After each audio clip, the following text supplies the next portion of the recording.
Bombas makes the most comfortable socks, underwear, and T-shirts. Warning, Bombas are so absurdly comfortable you may throw out all your other clothes. Sorry, do we legally have to say that? No, this is just how I talk, and I really love my Bombas. They do feel that good. And they do good, too. One item purchased equals one item donated. To feel good and do good, go to bombas.com/Wondery and use code WONDERY for 20% off your first purchase. That's BOMBAS.com/Wondery and use code WONDERY at checkout. Get this, adults with financial literacy skills have 82% more wealth than those who don't. From swimming lessons to piano classes, us parents invest in so many things to enrich our kids' lives. But are we investing in their future financial success? With Greenlight, you can teach your kids financial literacy skills like earning, saving, and investing. And this investment costs less than that after-school treat. Start prioritizing their financial education and future today with a risk-free trial at greenlight.com/Wondery. greenlight.com/Wondery. There's one thing that will forever change the way you sleep, and it's the softest 100% organic cotton bedding from Boll & Branch. You'll fall asleep faster wrapped in the most luxurious comfort. You'll never sleep hot again with airy blankets, cloud-like duvets, and breathable sheets. You'll experience pure comfort on night one and feel your bedding get softer with every wash. Discover the difference with 15% off your first order at bollandbranch.com with code WONDERY15. Exclusions apply. See site for details.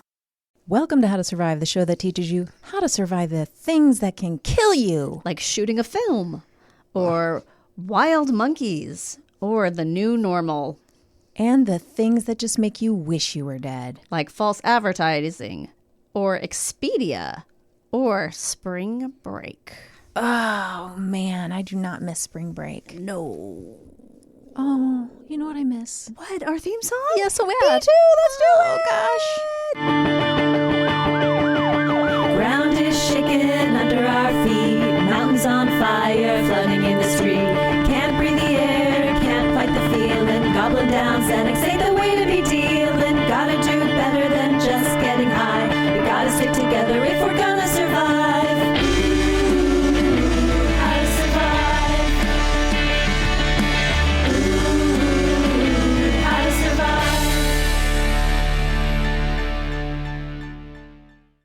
Hello. Welcome back. Welcome. We all did things this weekend for a change. That's the rumor.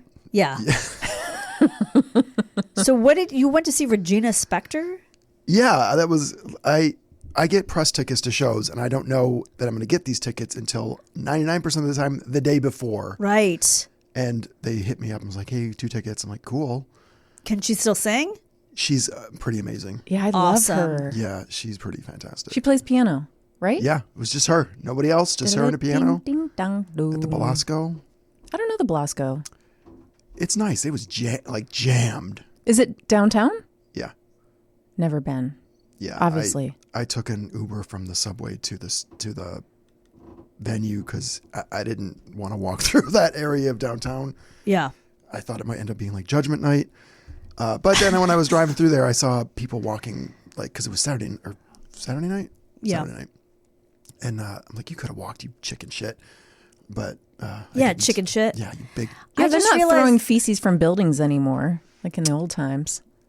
Yeah, no, they might be throwing bullets, though. I think that was more what he was concerned Yeah, about. I was more concerned with that or knives or Yeah, fists. machetes. Or machetes. No, that's Van Nuys. They usually carry That's those right. around Van Nuys. And you saw a movie, yes? I did, in fact. Did you see the Venezuelan? It's not Venezuelan. What is I'm Brazilian. still here. it? Brazilian. That's what it's called, correct? Yeah. Yes. It's confusing because the Bob Dylan one is it similarly named? There's an I'm Still Here Bob Dylan movie from a few years ago. Thank Yeah. you. I was No, A Complete Unknown is the current okay, one. but they don't sound that different.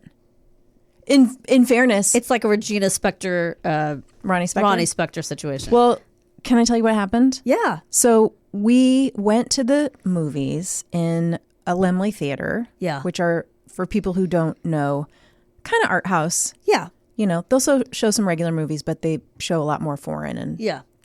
independent films. Got the tickets at the kiosk, computer, whatever it's called. Went into the like any seat. we could basically pick. Which I Okay. was like, yeah, it's been out for a long time. It's a Brazilian film. Right. Obviously, we didn't buy tickets in advance because I was like, we'll be fine. Yeah. Go in the theater and it's packed. And I'm like, wait a second. We just saw there was no, like the seats, it was any one we wanted. And people were sitting in our seats. And because we had missed most of the previews and like, Okay. so the movie was just starting. And Sven said like quietly, hey, I think you're in our seats. And the woman was like, I think these are our seats actually. And so I was like, let's go outside and take a look. So we look at our tickets and it's for the next showing. Oh, Chris. So I was like, oh, fuck. So then we go to the woman and I go, hey, so these are for the next showing. She goes, all right, go up to the concessions and they'll see if they can get you tickets. So I go, hey, so we just got tickets and they're for the next showing. She goes, yeah, this one's all sold out. And they didn't tell you? And they just sold you tickets for the next Well, we got showing? them from the computer. Oh, you screwed up. I guess, but like I just put in I'm still here and I didn't even see the time. I just was like bought the tickets. Right. Because I just assumed we were buying the next ones, but the next ones were sold out. Yes. Anyway. I go, all right, well, what do you got? So she says, okay, so we have Paddington in Peru. And I was like, I know that's not an option because for one, I don't want to see a kid's movie. Right. I'm not without kids. No. And she says, so we have all the Oscar shorts.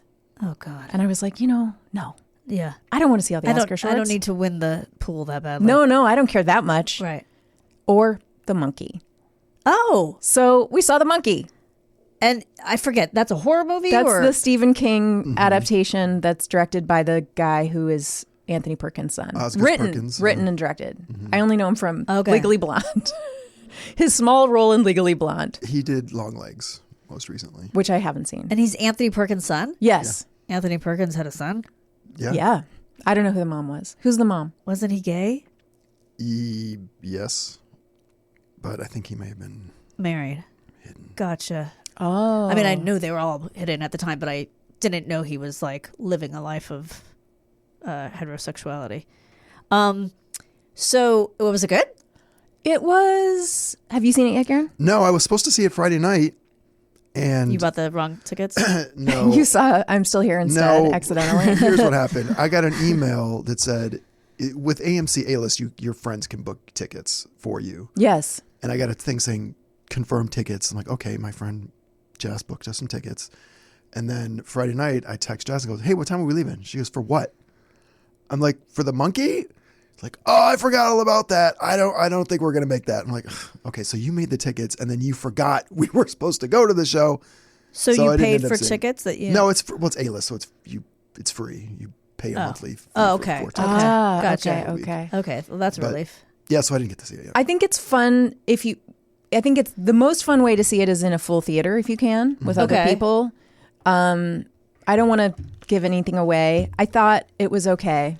Oh, what a bummer! I mean, trying to get an Oscar movie under your belt, and then what a bummer! I know. There was just no other way to see another Oscar movie there, and like there was no time to go try to go to another theater. It was kind of like, well, we're just gonna have to make the best of this. I think we still had a good time. Yeah. What about you?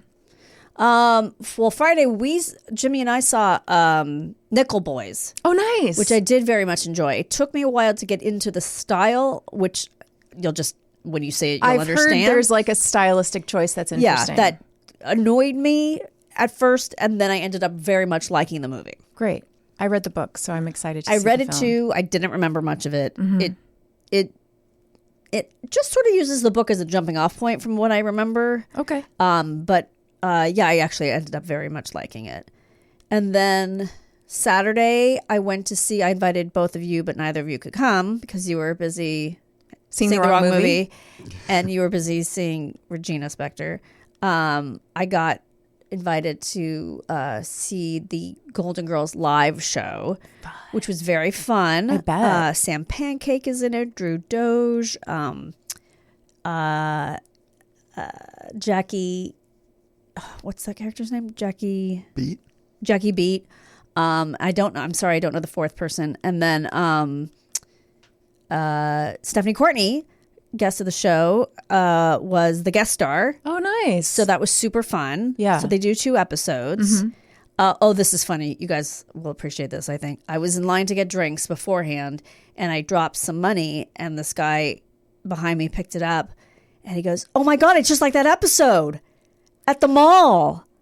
And I'm like, I'm sorry, I'm not a gay man. I don't know every episode inside and out. Like, I don't know what you're talking about. Like, this is not, sorry. Hilarious. So, like if it was from Friends, I'd know. Exactly. Or Cheers. Or so many other shows.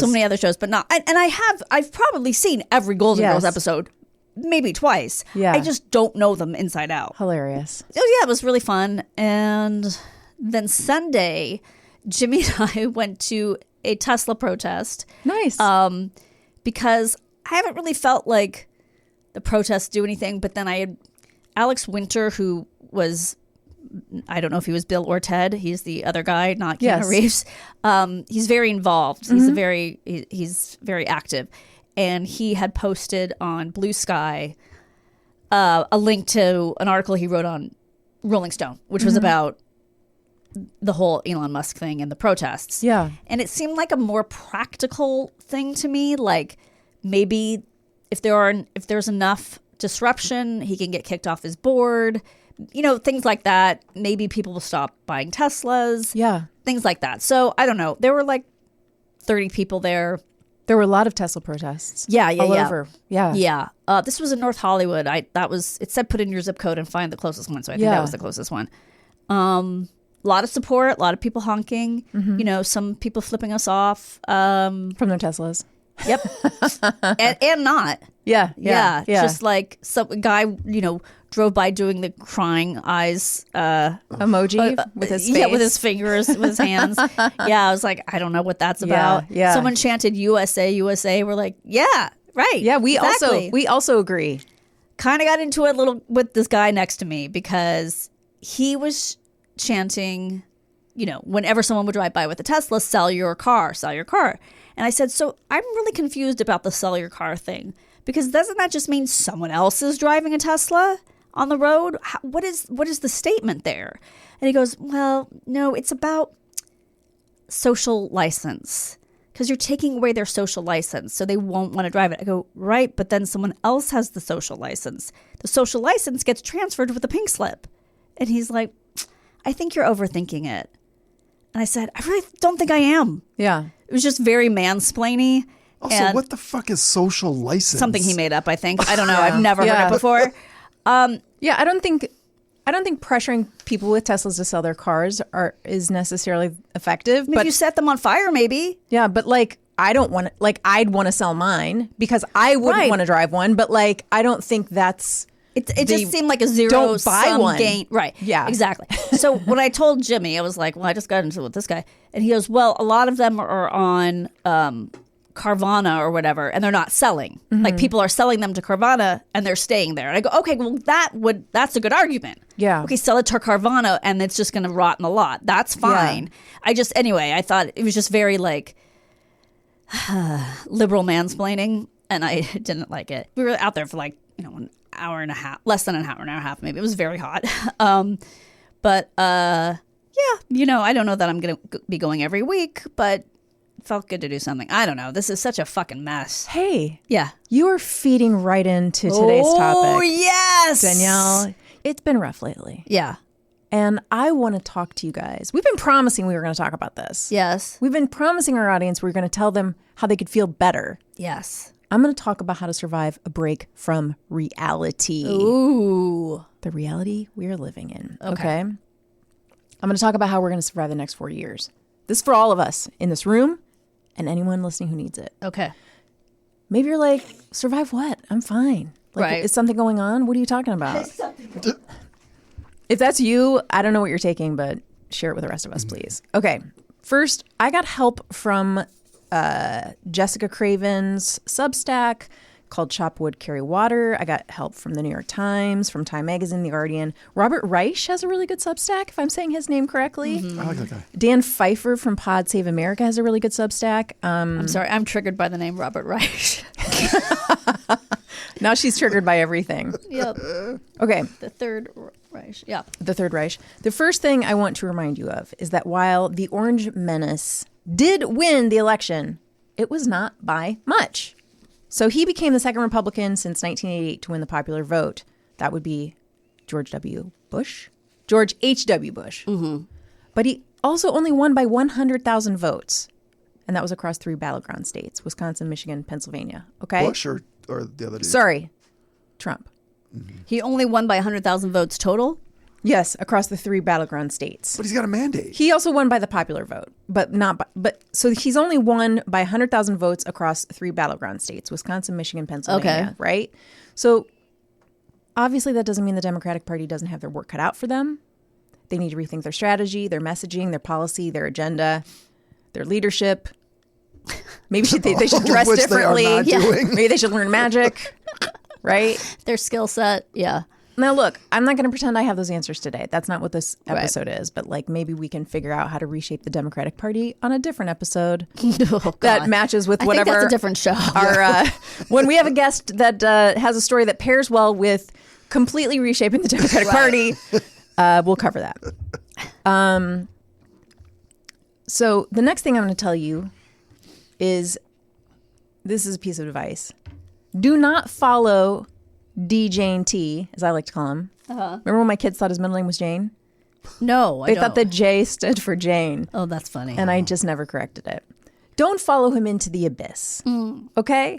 So what they know, what the Trump team know, is that the catchphrase is no longer show me the money, right? It's show me the attention. So your attention is your most valuable resource. We've talked about this a lot. This is the Steve Bannon muzzle velocity concept. I'm going to read a quote from Steve Bannon. The opposition party, can anyone here do a Steve Bannon? The opposition party. I feel like his voice is like just broken glass. I'm going to just read it because I don't know how he talks. The opposition party is the media, and the media can only, because they're dumb and they're lazy, they can only focus on one thing at a time. All we have to do is flood the zone. Every day we hit them with 3 things. They'll bite on one and we'll get all our stuff done. Bang, bang, bang. These guys will never, never be able to recover. But we've got to start with muzzle velocity. So it's got to start and it's got to hammer and it's got to, and then this other guy goes, what was the word? Muzzle velocity. It's such a weird. Did he make up that phrase? I don't understand what it means. I mean, I understand what he's saying, but I don't understand why those are the words. He just like picked 2 random words. Maybe he just like, I don't know. It's like how you pick your rap name or something. You just put it through the Wu-Tang. It's his first dog's name was Muzzle. Yeah, and he lived on Velocity Avenue. And it's just bizarre. Anyway, okay. So they're throwing a lot at the media so far to make us feel insane. Okay. So what he's saying is that. Actually, I don't think what's happening is what he's saying is what's happening. Because what he's saying, I mean, maybe it is, but what he's saying is people won't even know about the other things because they'll only focus on one thing. I don't think that's what's happening. I feel like I'm hearing about a million things. That's the muzzle velocity. No, he's saying you throw out 3 things, the media's so stupid they only will cover one. Read the quote. That's what he said. Because I watched John Oliver last night and all we have to do is flood the zone. Every day we hit them with 3 things. They'll bite on one and we'll get all our stuff done. Bang, bang, bang. So I think, yes, he's saying the media can only focus on one thing at a time. Right. My point is, I think the concept is we're throwing so much at them. Right. But what we can do is really underneath get what we want to get done. Yeah, right. So what I think... I wouldn't take it that literally. So in other words, as you're taking they're throwing 20 things. they're doing just flooding the zone. Right. And then other things are happening that we don't know about. That we don't know about. Okay. So my point is Jesus, what do we not know about? Yes, what do we not know about? Lord have mercy. That's one possibility. The other possibility is they're just confusing. They're just not good at any of it. Right. Okay. So I'm not going to go through the entire list of all the crazy stuff that they're doing because this episode is designed to make you feel better, not worse, not make you relive everything terrible. But I'm just going to scratch the surface of a few things that we know that's happening in case people here are just like, I don't know any of it. I'd like to know. Mm-hmm. Elon Musk's accessing sensitive data through Doge. Trump's ordered withdrawal from the World Health Organization and the Paris Climate Accords, the move to end birthright citizenship, the pardoning of January 6 rioters, the ordering of passports to reflect sex at birth, not to mention the ridiculous lies he's been telling. That's Trump. Like $100 million on condoms for Hamas, right? Claiming Ukraine started the war, saying U.S. is the only country that grants birthright citizenship, and dozens of countries actually grant birthright citizenship. Sure. Claiming that January 6 rioters were assaulted by our government, when there's video after video and trial after trial of documented evidence showing the opposite. Claiming that L.A. didn't have enough water to fight our fires because the water was diverted to protect a fish species, even though the two have nothing to do with each other. Then released water from a Central Valley reservoir for no apparent reason, saying it was heading to L.A., and it was not, and it will not. Where's it going? Flooding farmland, right? Isn't it? Just... I think. Well, it's not going to. The farmers aren't going to be able to now access the water that they'll need. So the fucked farmers as well. So is that a thing that the federal government would normally be able to do? Is open a reservoir? Isn't that a local or a state? Anyway, I don't have the answer to that, but right. All of this for me and for the rest of us begs the question, how do we decide what to pay attention to and what to ignore? Okay, so essentially, where do we put our attention? Okay, part of that decision is going to be on each one of you listening, right? So, for instance, I can't handle hearing his voice. Plus, I have young kids in my house, so I have no news on in my house. Plus, televised news, even liberal-leaning stations, depend on exciting you and making you feel agitated. So that includes things like MSNBC. Sure. Right? They don't get high ratings by making you feel like things are going to be okay. Right. They need ratings. Ratings depend on drama. So pay attention to how you feel after you watch. If you feel incredibly stressed or depressed or exhausted, maybe it's not the best thing for you. Importantly, if you are a local news person, many of those stations are owned by larger conservative corporations now. So you can go to a website called allsides.com and check for bias on your news sources, any of them. And that includes all newspapers and all stations, okay? So establish some media consumption rules for yourself. Maybe it's no news before you go to bed at night or first thing in the morning. One or two sources you can trust. You could follow a journalist on Substack. And you don't have to pay for a lot of the Substacks. Like most Substacks have a free version. Okay. And then they'll have a paying version. So Substacks will often be like, they'll say they put out they'll put out one every week. And then they'll say, if you want the paying version, you get my extra posts or you get the bonus posts. A lot of them are like podcasts. It's like you get a ton of content for free. And then if you want the extra where we talk a lot more, you can pay extra. Right. So don't feel like, I'd like to do Substack, but I don't want to pay for things. Those journalists, a lot of really great writers and news people do a lot of Substacks that are great, and you don't have to pay for them. You can, and that helps them. Okay, so I recommend those over doom scrolling on social media sites because I highly don't recommend that because that's just going to make you feel like shit about the world. Yeah, so, Twitter is unreadable. Yeah, I mean, I left it. I think it's. What do you mean by it's unreadable? It's just right wing, like every other. Why are you still tweet. On Twitter? I just flip back and forth to tweet because I also have to tweet for Never Not Funny. Sometimes. Yeah, but you can get off. They won't care if you get off of it. I know, and it's part of it's still I want to see what's happening. Yeah, and I just think it's because a lot of the film people and stuff I follow are still on there, but they're lost in the mix. It's just so heavy conservative right wing that it's like, I'm not following any of these people. I should not be seeing this much. Right. And it's not both sides. It's none of that. It's lunatic fucking right wing crazies. What are you going to do with all the bad feelings you have? The anxiety, the fear, sadness, rage. What are you going to do with your range? What do you do with your range? A range of rage. How's your range? Okay. This is the part of the episode where I encourage you. I boss you around a little bit. Oh, good. You have to do something. But you can start small. Okay? I know you're like, F word. I don't like to curse. What did Who are you? I know. I'm exhausted. That's how you're feeling. A lot of people are like, fuck. Yeah. I'm exhausted. Yeah, we all are, right? But here's some things that are interesting. If we took back the House in 2026, Trump will, I know, right? Trump will never pass another law without Democratic support. This is absolutely in reach, okay? And it's all coming up fast. Yeah. Virginia and New Jersey have key gubernatorial and legislative actions in 2025. These are important because they will be tests to see how the MAGA movement does there. So here you are, and you're like, what is the least amount I can do? Yeah. What's the least? Okay. Because I'm busy. I have an autoimmune disorder. I'm going through divorce. Why aren't you making me laugh right now? Right. You know, like this, stop it. I find autoimmune disorders hilarious. Yes. So if our audience isn't laughing, that's on them. Exactly. It's their fault. And maybe you're none of these. Maybe you're just a lazy fuck. I don't know why I just looked at Garen. Like, Directly. Oh my God. Damning. okay. I'm going to tell you the easiest thing you can do. It's like so small of an action. You can do resist bot. I knew it. Activism text. You can do it in your phone right now. You can go to your, however you text. And, you can also do it in Messenger, Instagram, Telegram. You go to your, wherever you do messages, and you put in 50409. Do you know how to do this, Karen? Have you done this? You know what? Let's do it right now. Why don't you do it right now? So open your phone. I don't have my phone. Go to messages, type in 50409. And then where you're supposed to put a message, type in resist. And then you will get text for the next.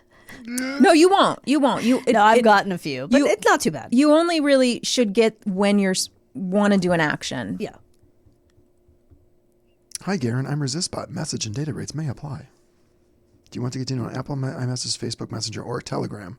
SMS is outdated and harder to use. What, are you going to judge me, ResistBot? Why is texting? How is texting outdated and hard to use? I do mine on. That's where I do mine. Apple iMessage. Anyway, basically, explain what it does. It allows you to text your Congress, your House people, your senators. I always go to, again, I use Chop Wood, Carry Water, Jess Craven's newsletter. She also has like a podcast and website. But she'll be like, today, every day she puts out an action. Today, text your House members or your Congress, it's your local people, and ask them to do this. Gotcha. But you don't have to do any, like, it'll say, type in these words, and the letters are already there. Right. It fills it out for you. It fills it all out for you. It's so easy. And it's free. And you did something. Yeah. You're like, it literally takes a minute. Yeah. And you're done. So you did something. Sure. You're like, I did something. Okay. What if you're like, I don't know, I feel like I could do a little more than that. Like, I have 10 minutes. Whoa. Okay. So right now, text banking and postcarding aren't really needed. Right? Thank God. Yep. Nope. We don't have to do any postcards, and we don't have to text bank right now. Carpal tunnel. It will come back, and don't worry, I'll let you know when it does, but you don't have to do it right now. Okay? So you're like, all right, what can I do then? Here's something you can do. You can call your representatives. And this isn't calling voters, right? Representatives are expecting phone calls. Right. And from what I'm understanding, it's not just if you have Republican reps. No, you want to pressure the Dems too. You want to pressure the Dems. Right? Yeah. So again, you follow somebody who's going to give you the information. I'm going to put this all in our newsletter. And they're going to tell you the exact script daily on who to call and what to say. You don't have to figure it out. Right. You don't have to be like, this is what, unless you have your own agenda. If you're like, I don't like this curb in front of my house. Like, they're going to tell you what to say. And what's nice is they will give you the script whether your person is a Republican or a Democrat. Ah, okay. Which is nice. They tailor it, you're saying. Yes. You can do phone banking now. Phone banking exists. And you can, like Danielle did, attend a protest if that feels right for you. That's not right for everyone, and that's okay. Right. Not everybody wants to go to a protest. So this was a really nice quote that I liked from a activist. Her name is Anat Shanker Osario. I don't know if I'm saying her name right. I hope I am. What she says, what we do is so much louder than what we say, because what we do, people being out in the world saying, physically opposing this and speaking about it and writing songs about it and making parodies and making TikToks and painting "fuck the fascists" on the side of their barn, that is what actually sways public opinion. What sways public opinion is what we call social proof. People People do the things they think people like them do. So if you're a person who is posting on your social media and you're making art or you're writing song, like that is protest as well. Did you see this week's John Oliver? I haven't yet. Oh, there's a very funny TikTok Okay. of that they show on there that is exactly what you're saying. Oh, I'm excited to see it. Another couple places that I haven't mentioned yet that I think are great. Vote Save America is a really good organization. It's a offshoot of Pod Save America, which some people might know of. Rebecca Solnit is a really important thinker who has a great Substack. So speaking of these folks, support media and journalists who are pro-democracy, right? So one thing that Trump and his team figured out that Dems didn't was the attention economy. I mentioned that earlier. That's how they won fuck off Mark Zuckerberg forever. So they got that by using podcasters and TikTok influencers. Wait, what? That's how they won fuck off Mark Zuckerberg? Well, yeah, they figured out how to use things like Facebook, and they had very much the support of Mark Zuckerberg. Oh, okay. Right? They got that by using podcasters, TikTok influencers, and YouTubers, and they could hit key demographics that way. And it worked. They even targeted individual voters on streaming platforms, right? So, like, I'm just thinking about individual people, like, they were like, anybody who's streaming Yellowstone, let's hit anybody that's watching a Chuck Lorre show. Right. Meanwhile, we were actually out knocking on doors, like in Arizona. Mm-hmm. They're like, hey, sorry, I'm watching Two Broke Girls.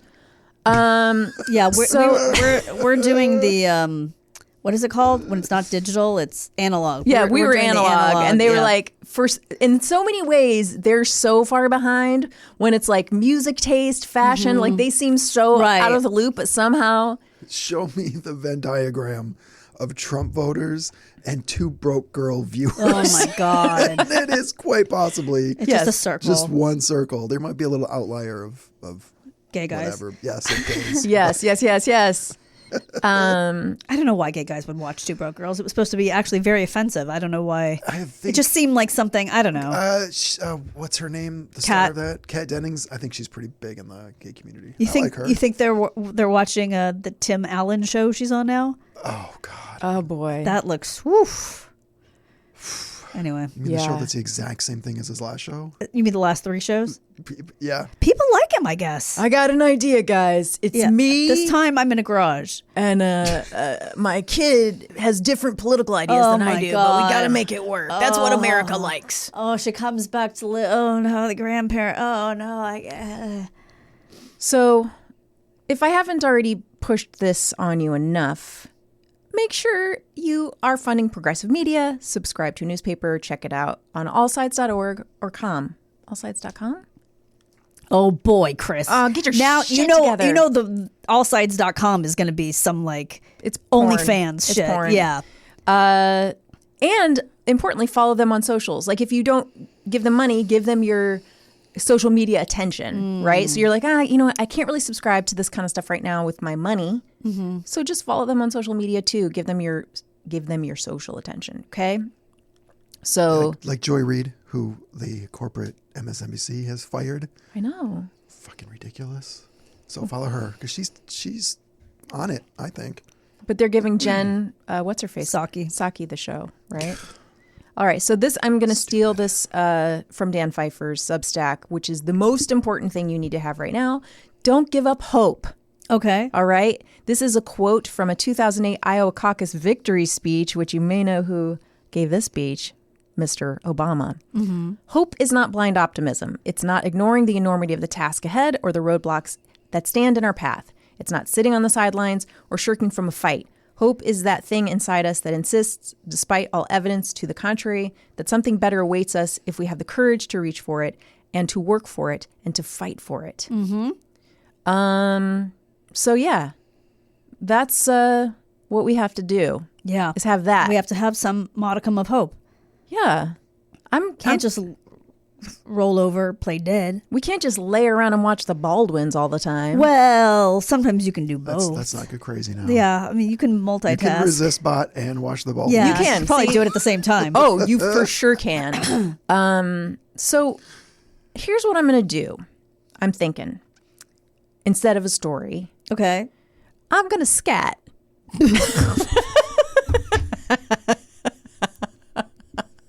Now, there's 3 meanings to that. Oh, no. Wait, I only know 2. Oh, leave. You're going to take off. There's 1. I'm going to take a shit on your computer. On the Two. table.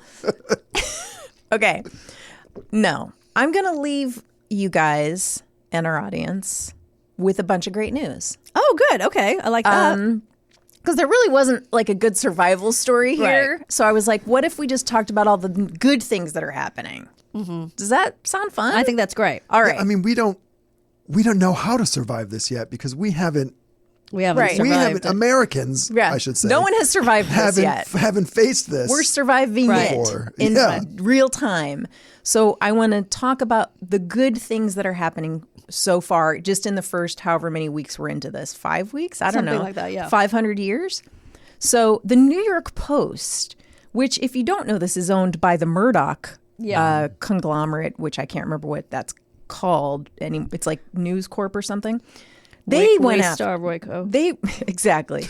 They went after Trump, putting Putin on the cover with the headline, President Trump, this, which was indented like this, is a dictator. Really? And they fucking love Trump. Like, I wonder what their impetus was. I think they're like, stop fucking doing this. Huh. So if Rupert Murdoch is going after Trump, Is he still alive or is it his son? he is still alive. Yeah, he's still alive. Oh, okay. Okay. I always get him confused with the head of Fox who died. Yeah. I mean, he's going to die soon. Yeah. The International Refugee Assistance Program announced that they had filed lawsuits challenging Trump's administration's refugee suspension and to access immigrants held at Guantanamo Bay. So fighting is happening, fighting back. Yes. Sheryl Crow, who is for some reason identified in this piece as a country star, I don't think of her as a What? country star, I know, sold her Tesla and will donate the proceeds to NPR. yes, I saw that. I like that.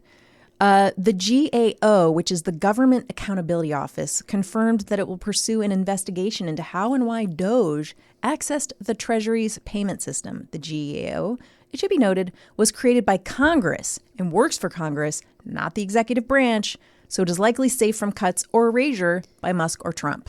Well, they're already doing things that Congress is supposed to be in charge of, so I don't know if that's true.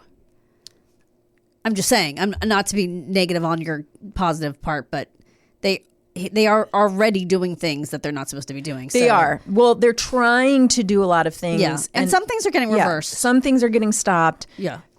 Like the email. Did you hear about the email that Musk Yeah. sent out? It was like 5 things, or you're consider yourself fired. And then Tulsi Gabbard was like, and a lot of other people were like, you can ignore that. Oh, I didn't know she was the one who said. But honestly, if you read the article, it's like watching. Anyway, it's a mind fuck to read the article because it's so confusing whether or not they have to do it. Yeah. And it's probably scary for them to go. It's crazy. Well, she said we can, or whoever said, you know, she or whoever other people said, we can ignore this, but then a lot of people are getting fired. So should I do it or not do it? It's and then got to be terrifying. And then he's like, well, I'll give you a second chance. And then they're going to use AI to, because of course, to read them. Yeah. I was like, could you just answer like very sarcastically with a lot of swearing, but then you could get fired. Yeah. So Look, I don't want to downplay and act like, guys, it's fine because people are fighting back. It's still not great. Right. But I do want to. No, I think it's good. I think it is good to point out the stuff that's working. Stop nagging me. The Center for Taxpayer Rights and other organizations filed suit to prevent Doge from having unfettered, unlawful access to personal and business data at the IRS. So they haven't gotten it yet? I thought they did get it. Well, they filed a suit. Okay. So they're fighting back against it. Again, it doesn't mean they won't still try to do it. It's just people. I think what we're seeing is resistance is so important to these villains, these cartoon villains. Mitch McConnell announced that he won't seek re-election. Yay. States are moving forward with buy clean policies despite Trump's roadblocks. So we like to see that. 10 new electric vehicle battery factories are on track to go online this year in the United States. So this is some environmental stuff that we like to see continuing to happen despite again, bans on fur farming and public awareness of animal mistreatment have curbed the fur farming industry drastically. Wow. Like that. Global sales of combustion engine cars have peaked. Is that good? Wait. Peaked meaning it's going down after yeah, this. I think that's okay. what it means. Colorado Parks and Wildlife just acquired 120 acres to create the Michigan Creek State Wildlife Area. Okay, that's good. Sounds good. The Episcopal Church has now fully divested from the fossil fuel industry. Wow. So if you're thinking about joining a church, I guess so. that could be a good one. Government employees have started a website to debunk the attacks on them. It's at wethebuilders.org. Oh, I'm going to look at that. That's pretty cool. That sounds good. A volunteer network of residents is patrolling the streets of Los Angeles from South Central to the East Side to warn communities of any potential ICE activity, offering a line of defense for families at risk of deportation. Good. My kids came home yesterday and they were like, "Oh yeah, kids were scared because they thought ICE was in our school, and the principal had to do an announcement over the loudspeaker to say, if ICE is questioning you, here is the thing you need to say." Okay, good. But they didn't come in, right? Well, they said they saw somebody that was was an armed police officer, but they thought that was maybe because there was a kid who said he was going to shoot up the school. Oh, okay. So I was like, okay, great. So a Monday. It's one of those. Right. The Trump administration is restoring jobs for some National Park Service employees, yes, fired amid government-wide reductions, and hiring nearly 3,000 additional seasonal workers, following an uproar over an aggressive plan to downsize the agency. Awesome. So that's good if they can figure out how to hire people. The hashtag Tesla Takedown movement is surging. Don't forget to check out teslatakedown.org. Yeah. The president's approval rating is now underwater. Yep. This is interesting. Lowest approval rating of any president in the last 70 years at this point in their presidency. I love to see it. Musk's Doge is losing credibility. Good. I think their muzzle velocity is being slowed. Here's something Robert Reich said in his Substack. And I think this is important to note because he took part in resistance to the Vietnam War, which ended the Vietnam War and ultimately caused a powerful president to resign. Similarly, with the civil rights movement that culminated in the Civil Rights Act, is that it wasn't one single person, right? And it was many years of organizing, commitment, and mobilizing. And it wasn't led by the Democrats, right? Like, we have to stop complaining that the Democrats aren't doing anything. You aren't wrong, but you can't rely on a political party to step up and make the change you want. Political parties are depending on you. They are looking at you to see what you do. Right. Being an American is a responsibility. So get off your ass and make that protest TikTok. There you go. I hope that made me feel better. Did it? I think there were parts in there that maybe were hopeful. Yeah, when I hear on the news them playing town halls and, people shouting at their Congress people to do their job, it honestly makes me feel so patriotic. That's like the best thing about this country is like being able to step up to authority and say, I'm not saying that just shouting is the best thing, but to make your voice heard is the best. And the fact that some of these things have been overturned, like rehiring the people guarding the nuclear weapons and rehiring. I don't know if I'm still confused if they rehired all of the parks people back, because I know there's parks and there's also forest. It's two different things. So I don't know. But anyway, I think that's all very positive and gives me hope. I think it makes me feel even more patriotic under these circumstances than when, don't get me wrong, I loved the Obama years and I felt so in love with our country and I was so delighted and excited. But also this experience makes me feel very patriotic too, because I know there's a lot of people who are like, well, I'm leaving, or who feel that way, but also don't have the option. It's not, most of us don't have the option to just leave. But it's like, oh, you're not going to make me leave. That's how I feel. I kind of feel that way too. Like, where I'm like, how dare you? This is my country. Yeah. Like, you and your dumb... You don't get to win. You don't get to win. You don't get to kick me out. Right. You don't get to make me leave. All right. Well, we will be back.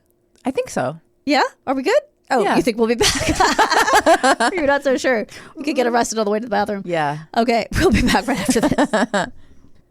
This new year, why not let Audible expand your life by listening? Explore over 1 million audiobooks, podcasts, and exclusive Audible originals that'll inspire and motivate you. Tap into your well-being with advice and insight from leading professionals and experts on better health, relationships, career, finance, investing, and more. Maybe you want to kick a bad habit or start a good one. If you're interested in learning how to master your emotions and hearing scientifically backed advice for using your emotions as a tool, may I suggest Shift by psychologist and bestseller author Dr. Ethan Kross? Trust me, listening on Audible can help you reach the goals you set for yourself. Start listening today when you sign up for a free 30-day trial at audible.com/Wondery. That's audible.com/Wondery.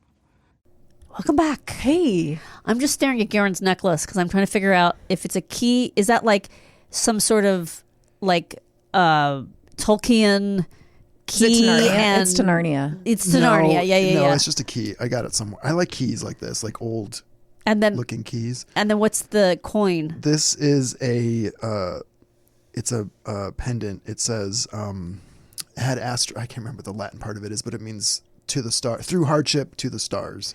Oh. And then one side is in English, one side is in Latin. Ad astra, something ad astra. Isn't that a movie or a book or both? Ad astra? Yeah. There was an Ad Astra movie with Brad Pitt. And it says The Fault in Our Stars on the other side. Yes, it says The Fault in Our Stars on the other side. A movie I openly wept at the movie theater. He's got that other one that says 6 feet to, what was that one?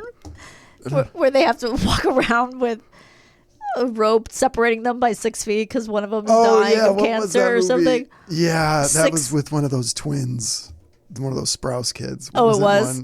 All right. Well, on the first half of the show, we talked about a break from sanity. Yeah. And now we're going to talk about how to survive a spring break. Ooh. With Janette Timm Vico. Janette, how are you? Hi. I'm well. Thank you for having me. Janette is a writer. We met doing a show. And actually, a really good show. A really good show. Honestly, one of the better formats that I think should be brought back, the comment section. I thought about it recently, and I was like, this would probably work. They should just... Tell me about this. Okay, it was called the comment section. I recognize the name. It was sort of by some of the same... Well, Joel McHale was the... Yeah, he executive produced, and KP Anderson, who I know done a lead. Yeah, from the Dish. Yeah, so it was in the E network. It was like 8 episodes or something. It was hosted by Michael Costa, who's just I know Michael Daily Costa. Show. I've worked with him. Just hilarious. Yeah. I was like, he's very handsome. He is. I don't know very what he handsome. is. Yes, this was many years ago. Yeah, I'm not saying he's not still handsome, but I'm saying I got him in his prime. Yeah. I mean, you actually probably launched him in a lot of ways. The confidence that your adoring gaze brought to him. Yeah, really. Otherwise, he would have been a shriveling mess. Just a tennis star. Yeah. I wrote some nice jokes for him. I bet. Yeah. So the premise was we would do a news story and then read comments from the comment section on the news story, but make jokes about the comments, about the horrible things people say in the comment section. Yeah. And this was right before Trump. Okay. So it was like there was still a little bit of innocence before it was lost. Like it was like, well, aren't these people terrible to each other? Yes, but it wasn't so it wasn't so hostile. It wasn't as hostile. Could you imagine it now? Oh my god. It could be really, I don't know. Anyway, it was a very good idea. I think the show was very funny. Yeah. And it was on it was on a network that was showing, Keeping Up with the Kardashians. So it wasn't ever going to go anywhere. Yes. But it was super fun. And then you also wrote on James Corden's show. Yeah, most recently, that was on the Late Late Show with James Corden. Fun. Yeah. How was that? It was honestly great. Was Cece on that show? Yes. Cece was with us. Yeah, it was one of the best writers' room. Danielle would have improved it. If you've been in there. But it's one of those rooms where it's like there's no asshole. Like usually I feel like there's so nice. Yeah, a lot of times there's nice. always like that one. And there really wasn't that one. It was pretty remarkable. So it was a good experience. That's great. But you came here to talk about how to survive a particular spring break. Spring break 2004, which is fucking 20 years ago. 21, my friend. No, it is 21 years ago. We're almost in spring. Oh my god. Yeah. So it was my senior year of college, and it was a spring break, which would have been which was in April. Okay. Most of them were in March or April. Maybe all in April when you're in college. But it was a doozy. So where did you go? Okay. I went to Greece. Okay. And so the whole, and I need to say this. Place to party. It's classic. Here's what I need to say up front. I did not escape or survive Greece. I wanted everyone to be clear. It's a lovely place. It's an amazing. Obviously, I don't need to hear it from me. Greece is fucking Right. Greece. I don't. It's nothing about the country. It is me surviving my own hubris. Okay. And surviving because I was really annoying. I was 21, really naive in so many ways. I still am. I really had no idea how to be an adult. And I was just like a cunt hair away from having a major personality disorder. I swear to you, I was already kind of in a weird place in college because I was in this theater school, which was awesome. I had really good experience, but it was a very insular. It was kind of like it was kind of like a conservatory within the larger school of UCLA. Yeah. So it wasn't a conservatory. We did general education, but we was only 60 kids in this cohort. And so there was a lot of dynamics, and I didn't get cast in the play that I wanted to get cast in that summer, and I was acting out. Oh. Not that summer. That's that winter quarter. And so what was the play? The play was they were doing two. I wanted to be in the Don Juan. It was called Don Juan.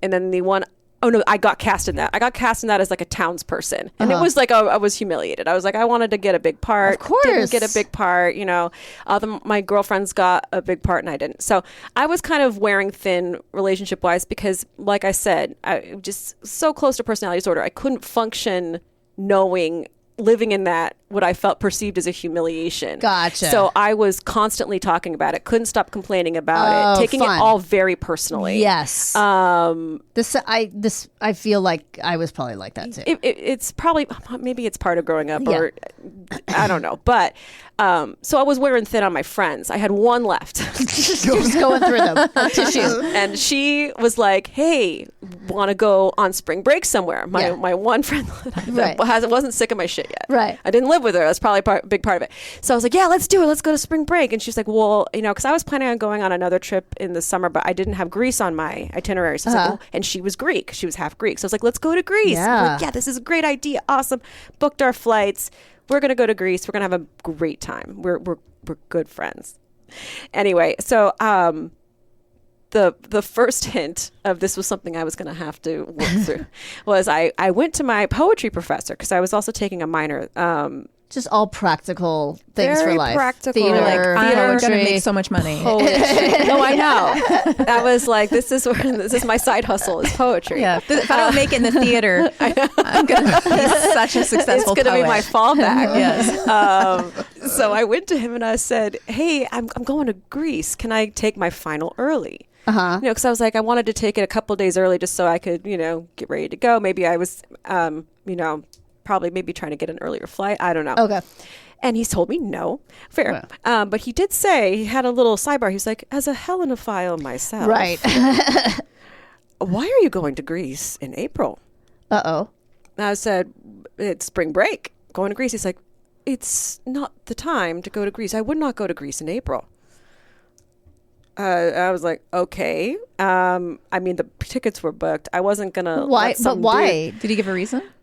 He said the weather wasn't going to be great. Okay. Meaning too hot or too cold or what? Too rainy. Too rainy. I think that was his main thing. But I think it was more of a holistic warning. Like, don't go to Greece in April. It's like an Ides of March situation. Yeah. This is like. Oh, okay. Do you think... I was going to, we'll break it down later, but this is basically, are we going to talk about a Greek tragedy? This is Tiresias on the road telling, I'm Oedipus, he's Tiresias, and is Tiresias Greece, the father?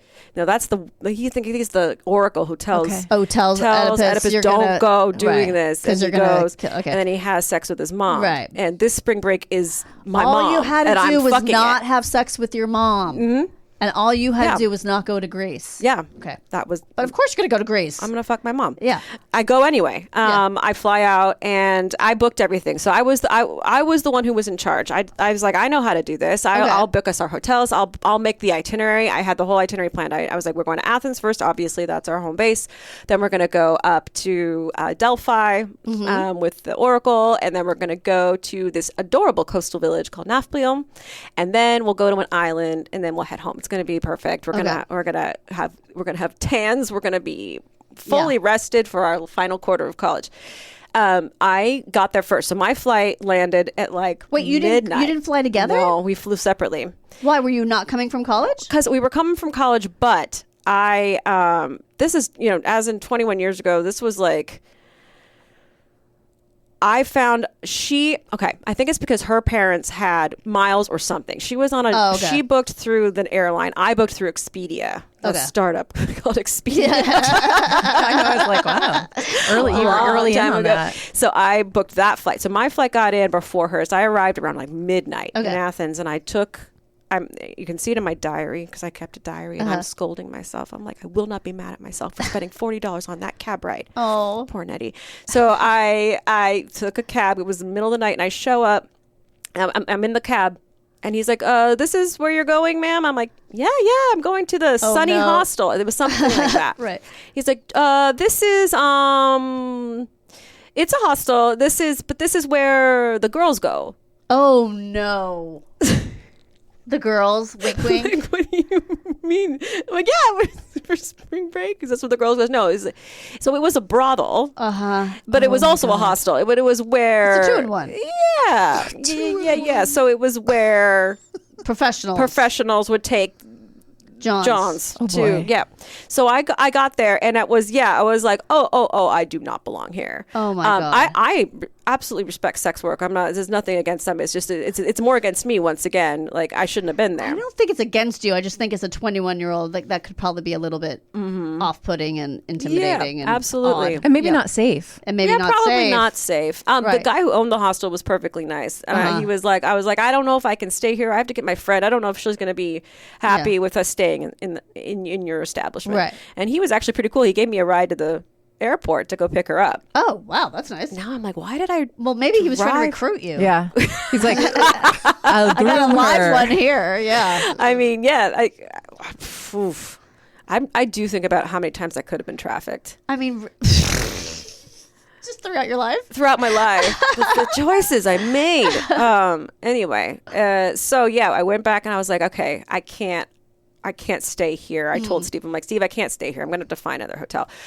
So I picked up Delia, and I was like, I can't do this. We got to find another hotel. I don't know how we did it, because I'm like thinking about it. I'm like, I didn't have a smartphone, right. But we managed to find a hotel. So I was like, okay, crisis averted. We're in a hotel. We're booked. But we had to walk from the hostel to the hotel. Okay. Now, this is a twist that I didn't also think about when I booked Greece.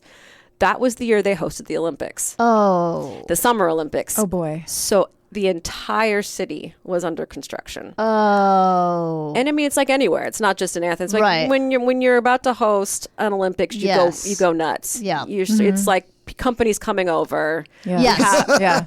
We've got to do a whole facelift. Yeah. What We have a to great way to say that. Yeah. You have to it's like there's a tarp over the house, but it's the entire city. It's the entire city. Right. Concrete everywhere. Right. Dust. So we had to drive. We waited till dawn. So I took her back to the hostel. Steve took us back. We waited there till dawn, and we started walking to our new hotel that we found. So you're up all night, basically. I was up all night. This diary entry says 2 a.m., where I'm like, I can't wait to meet Dee for our amazing trip. I'm sorry that I brought her to this place.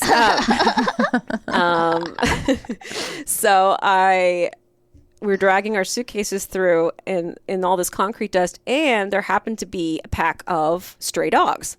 Oh, God. So I don't know I think they were pretty friendly, but they were aggressively chasing us. I don't think they wanted to attack us, but I think they wanted food or something. But I was like, through this whole, this main thoroughfare, this main drag. So we were like running through concrete dust, dragging our suitcases to the hotel. We get there. Great. We're in the hotel, covered in concrete. Right.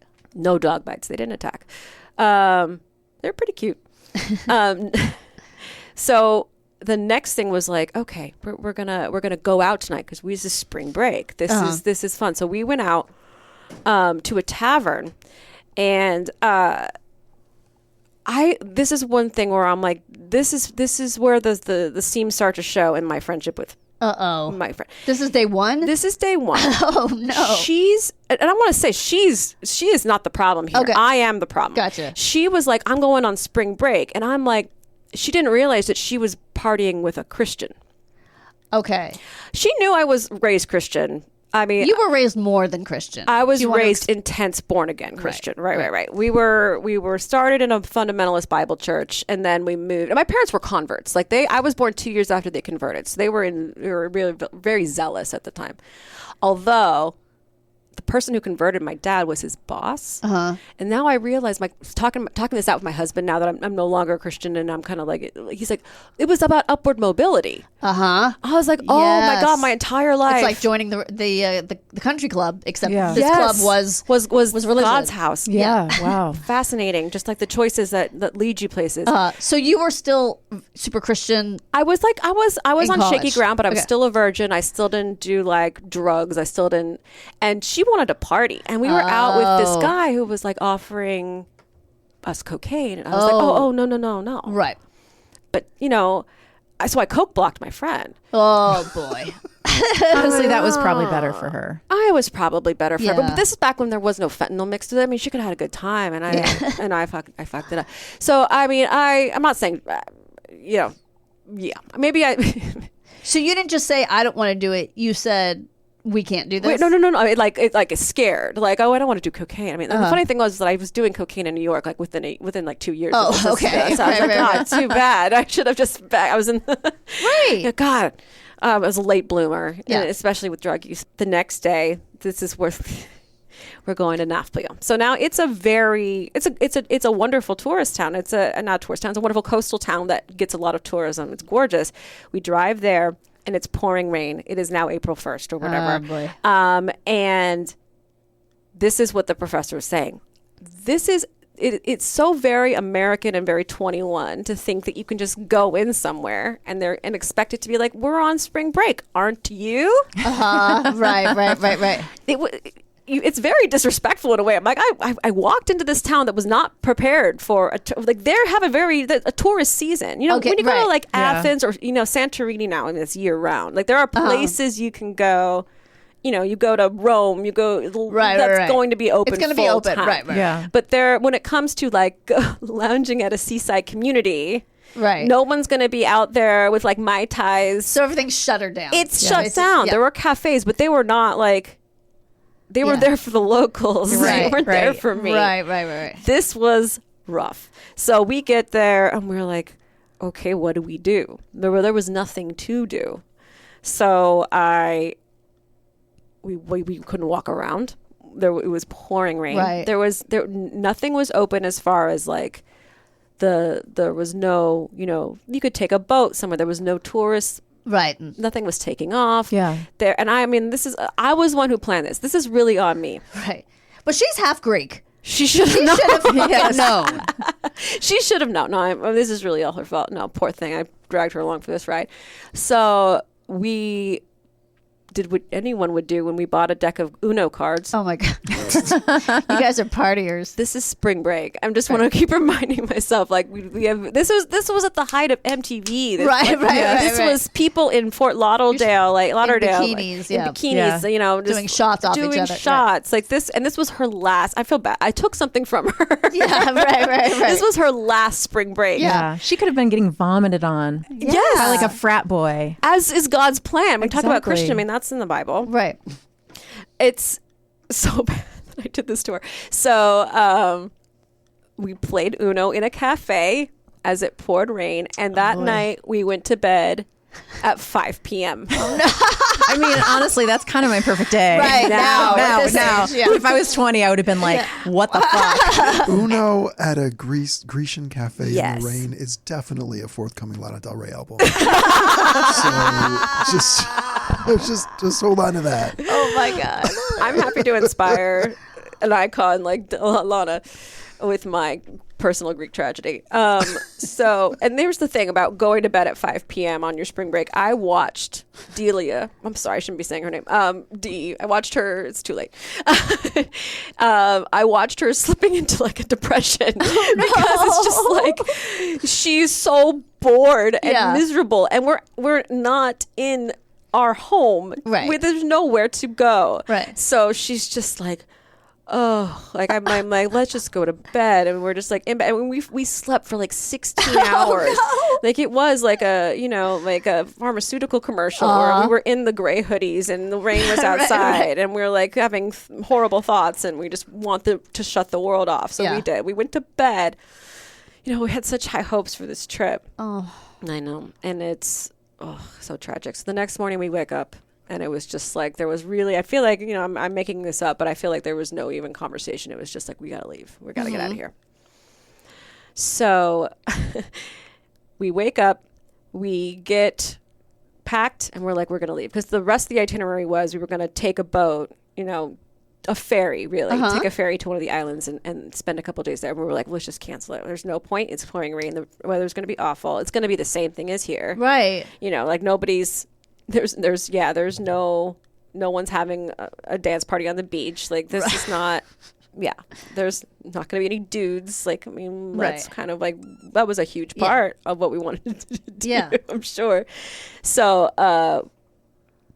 I get the car and driving in these streets was really, it was, first of all, I'm driving stick, already stressful. Second of all, these streets are really narrow. It's an old town. Yeah. And so she grabbed the stuff and she was supposed to meet me outside with the suitcases. And I pull up. I can't remember exactly what happened, so I'm just going to make it up. It was something like she was expecting me to open the trunk in the middle of the road, something like that, where I was like, no, I need to pull over. Okay. Something like that where I was like, no, and I didn't snap at her, but I did get a little firm. I'm like, we cannot do this in the middle of the road. Right. Pulled over. She threw the stuff in the trunk. I'm like, it's harrowing enough driving around. This. She's in the car and she is pissed. Okay.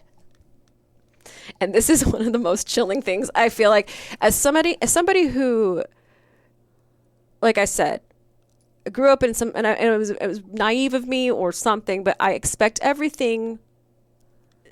Maybe it's Mr. Rogers. I was like, I can talk this out and everything can be okay. People forgive. We move on. Right.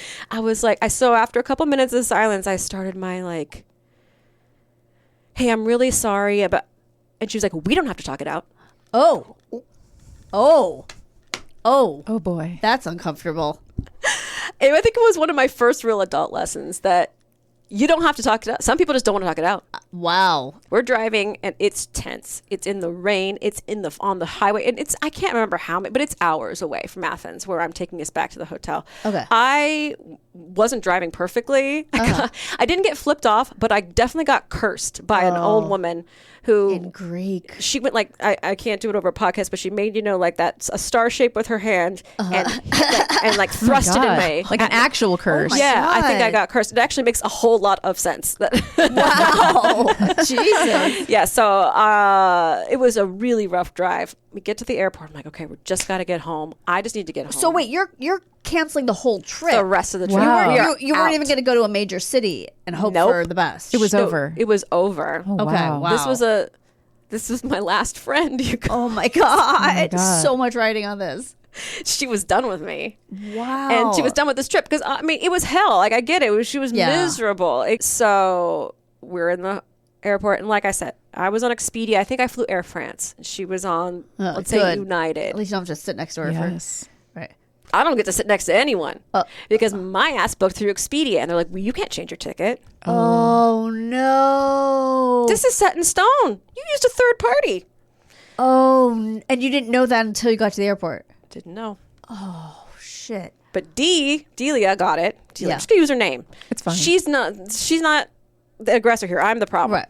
So this is something that was done unto her. Right. So she got to change her flight because she booked through the airline. Right. And she's like, okay, I'm leaving. Bye. She didn't do it she didn't do it in a rude way. She even gave me a hug. She's like, I'm really sorry. Honestly, like she comes out of this looking like the actual adult because she was an adult. She had a little more life experience. No, look, I don't see how it's your fault that it rained. I really don't. It's not, but I was the one who was like, here's a funny little thing. When I first picked her up from the airport, when we first started, I couldn't stop winking at her. Winking? Yeah, I kept being like, so we're going to have to find a new hotel. We're staying in a brothel. wink. Like, and she's like, why are we, I'm like, and then I was like, why do I keep winking at you? I'm like, I think I was taking on some sort of like a parental role, or like I planned this whole trip. I have this whole thing taken care of. I have this whole thing laid out. You just take it easy.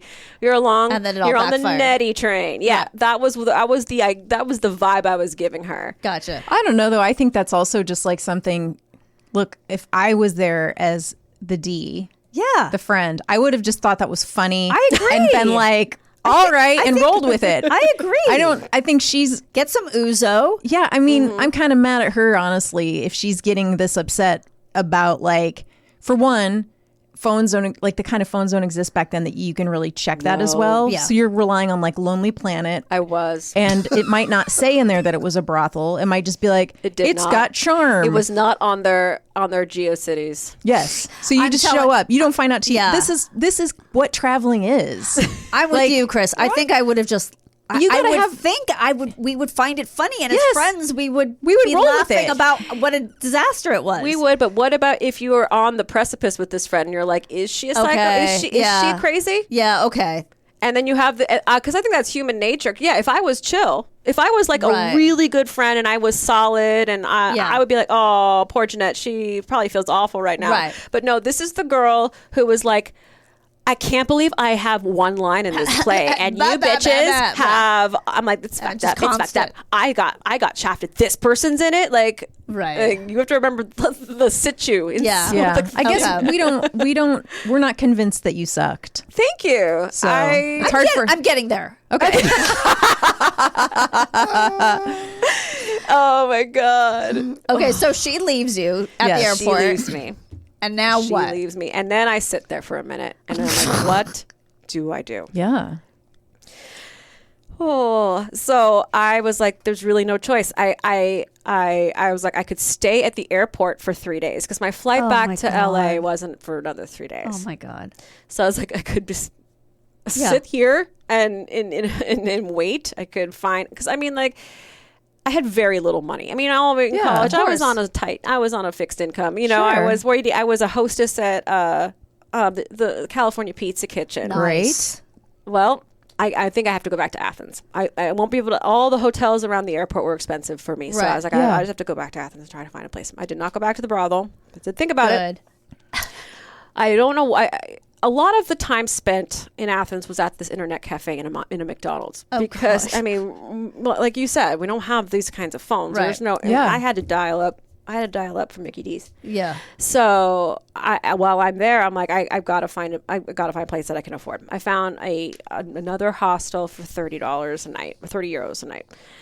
I go there, and I was not greeted by the friendly pimp Steve. I mean, he was over it and over me. I get it. I go into this hotel and it's just like there was a piss stain on the floor. Like, it's a communal bathroom, and clearly someone didn't want to go to the communal bathroom, so they just kept. It was enough pee though to make a stain. Like somebody had stayed there a long time. Okay, and had just peed there. Okay. It was dirty, obviously. It was terrifying. It felt like a flop house kind of thing. It was just like, this is not a reputable establishment. Right. So I put my stuff down. I go and I buy plastic bags, wine, magazines, and cigarettes. There you go. And I'm like, this is really all you need. This is what it should have been to begin with. Yeah. This is what I should. This is exactly right. This is actually all you need in an apocalypse. Yeah. I know. Yeah. Right? I mean, that's where I was at. I felt like this can't get any worse. I mean, of course, things can get much, much worse. But from my perspective, having really never had anything bad happen to me, this is rock bottom. So I cover the bed in the plastic. I cover my clothes in plastic, and I use that as my bedding. That was smart. Thank you. I was like, I can't add bed bugs to this too. Right. I don't know.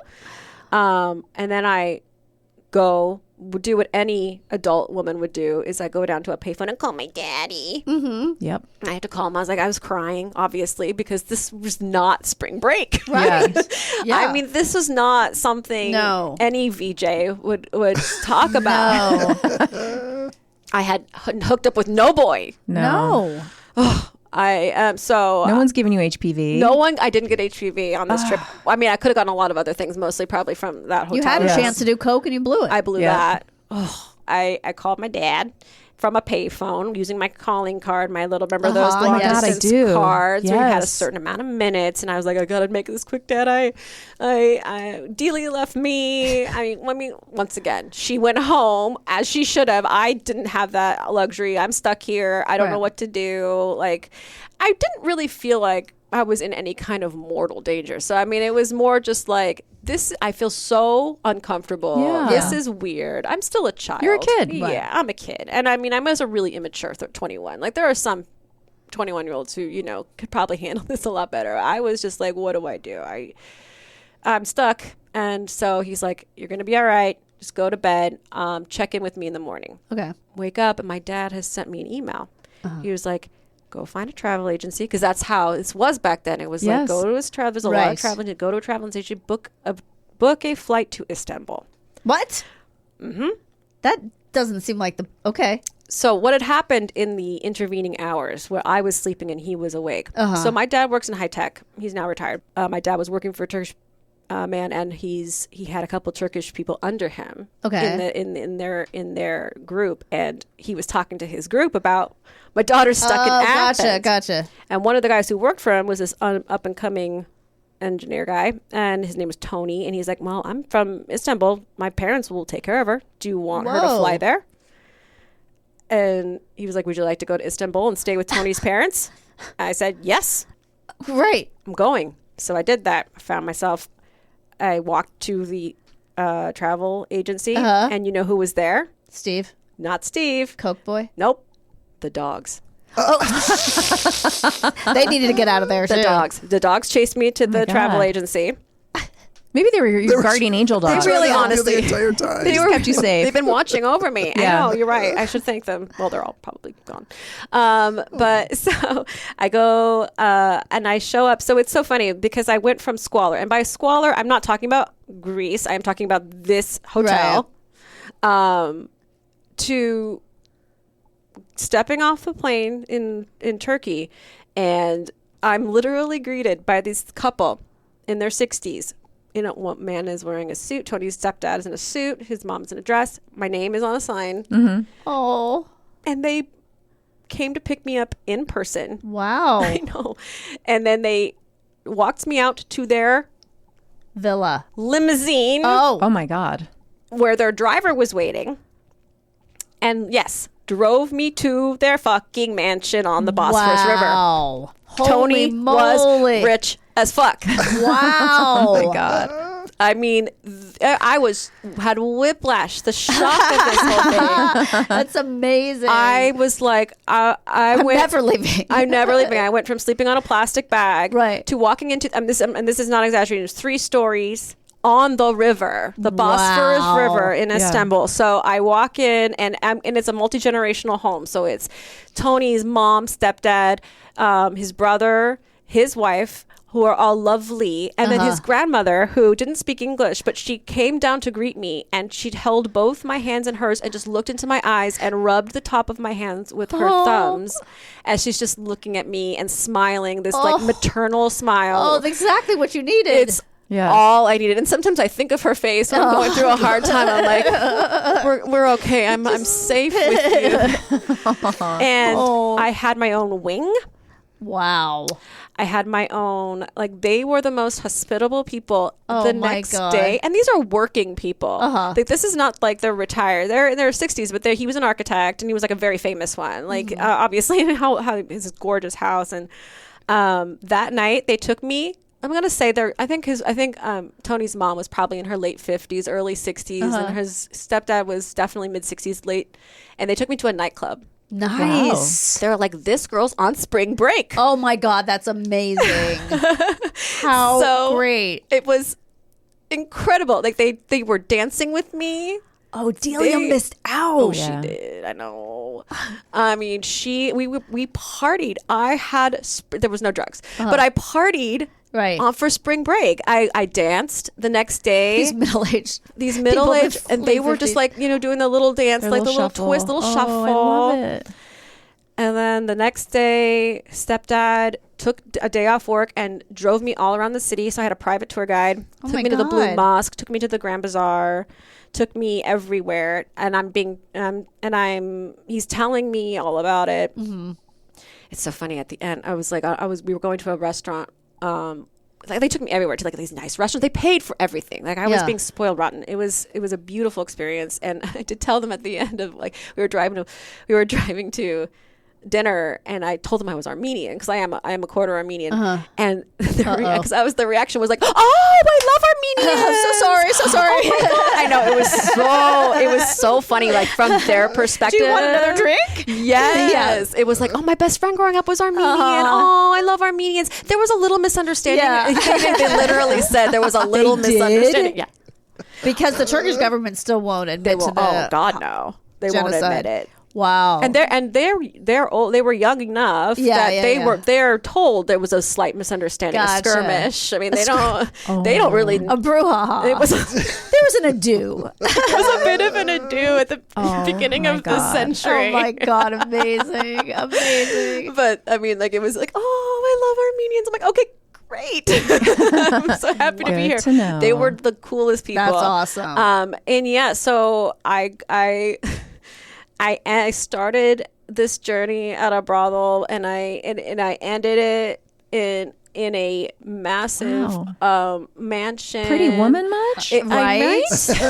I love it. So that's how you survive. And this is the lesson to take away is just to have a daddy.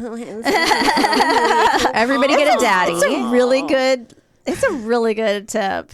Well, Janette, this was fantastic. Thank you so much for taking us through. I can't wait to hear Delia's side next week when she's on. Yeah, she'll tell you. We booked her. She'll be like, do you know what happened 2 months later when that bitch got backstage at the street? I ran into her at a concert and I made an ass of myself again. Oh my God. I know. But I'm so glad I'm still here. Our youths aren't videotapes. I know. So bad. I think about how much would be documented on social media. Awful. Oh, I'm so glad my personality was not documented on social media in my 20s. I'd have been canceled a million times. Oh my God. Well, the funny thing is, this diary, the things in here, God, yeah. Just burn it. It's time to let it go. Thanks for having me. Thank you so much for being here. That was great. And we will be back with what did we learn today? So much. Chris. Yes. Are you ready to learn what we learned today? Please. Fidelity is a song by American singer-songwriter Regina Spektor, released as the second single from her fourth album, Begin to Hope. The song marked Spektor's first and only Billboard 100 entry, and it is her most successful track. I guess I just have to hear it because I couldn't even tell you what that song is. I don't know what it is. Yeah, I know it. I just don't know how it goes. Yeah. Osgood Robert Perkins II was born in Manhattan Borough of New York City on February 2nd, 1974, the son of actress Barry Berenson and actor Anthony Perkins. How can he be the second? That's what I was about to say. His name is Osgood Robert and not Anthony. That's a good question. Doesn't make any sense. Unless he just adapted it to be, I don't know. Alex Winter is best known for playing Bill St. Preston Esquire in the Bill and Ted franchise. A social license to operate, if that is what the protester was talking about, is an informal agreement between a business and a public that allows the business to operate. I don't think that's what he was talking about. I think he was talking about whether you feel okay to do something or if you are ashamed to do it. That's what I'm thinking. Muzzle velocity is the speed of a bullet. Oh, when it leaves the barrel of a gun. In the context of media, muzzle velocity refers to a strategy of rapidly releasing a large volume of information or news stories, often controversial or distracting, to overwhelm the media and prevent focused scrutiny on any single issue, effectively preventing the media from thoroughly investigating or reporting on any one topic. It's often associated with political tactics aimed at manipulating public perception by flooding the news cycle with multiple narratives. So he didn't make it up. It's just... He did coin the idea of wearing multiple polo shirts at once, but he did not coin muzzle velocity. Yes. Is that it? Is that all we learned? I'm sorry to say that's all we've learned. But that's okay because we're going to thank some people. We are going to thank some new Patreons, which I have not done in a while.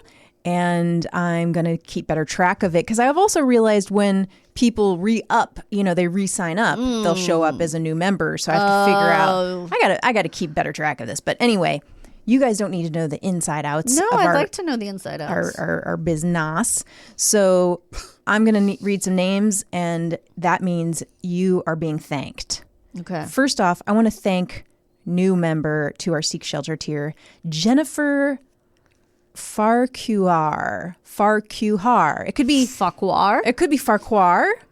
Isn't that the name of the king in Shrek? Isn't it Farquhar? I think she's Like I think she's related. Is she related to him? I think she might be the granddaughter or daughter, depending on ages of these people. Okay. Lois Goss, welcome. Robin Harris. Thank you. She could be hosting a show. Yeah, Robin Harris. Why not? Simone Spring. Ooh. What a beautiful name. Pretty. Thank you. Stacy Harder. Harder than what? Things I'm are sure hard. she never gets that. No, that's never happened to her. Amanda. Don't know your last name, but thank you. Amanda. A lot of songs written about you. Hug and kiss? Amanda Hug and Kiss? Yeah. What's that? You never heard somebody say Amanda Hug and Oh, kiss? yes. I No. think I know it from The Simpsons. I never It have. might be from It's like one of from those- the calls. That's where it is. From what? From the phone calls. From the phone calls, I yeah. need Is there Amanda there? I like that you're cracking your knuckles continuously into the microphone. Oh, I'm sorry. Do you know that? No, I did not know I was doing that. I know. I snapped. That was a No. snap. Was I Oh. really? You I'm were. sorry. It's so obnoxious. I didn't hear it. Yikes. It's funny because So ladylike. It's funny because it's right where it would be the most heard. I'm so sorry. Farquad is that guy's name. I was close. Lord Farquad, yeah. I thought the same thing. Let's see. Stacy, Amanda, we got those. Okay. Susan just goes by Susan. Thank Any you, songs about Susan. Susan? I don't know about a Susan. Ooh, here's a Susie Q. Oh yeah, Susie Q. Here's a fun name, Margot Meister. Love it. Love that name. Oh, this will be the last one for today. Deirdre Malervy. Malervy. Yeah, Thank you, Deirdre. Deirdre Malervy. Great names. It is Yeah. a great All of them are name. great names. Well, It's a good one. Susan. Was your last name Susan? Who are you hiding from? Yes, Susan. Are you in the witness protection program? Maybe it's Susan Boyle. It probably is. It's Susan a pretty Boyle. but it bad didn't witness know. protection program if they only gave her a first name. The rest is Really up to sloppy. You don't get a last name. Yeah. You. Only take you so far. Figure it out. You just get this eye patch and a new first name. That's it. That's it. Good luck. You get a $10 gift certificate for Panera Bread. Hey, guess what? That You can't get anything for Panera. I hate Panera, Panera Bread, so much. it's I hate so it. depressing. Why is it the I'd worst? literally rather eat dinner at Starbucks. Right? I just saw the headline for your newsletter and it made me laugh. Oh, thanks. Okay. I don't remember what it was.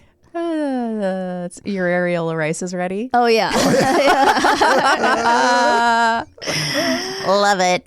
I got nothing. Okay. I got nothing I got either. nothing. All right. But love for you guys. Me too. Same. Well, Snap. until next time, Remain calm.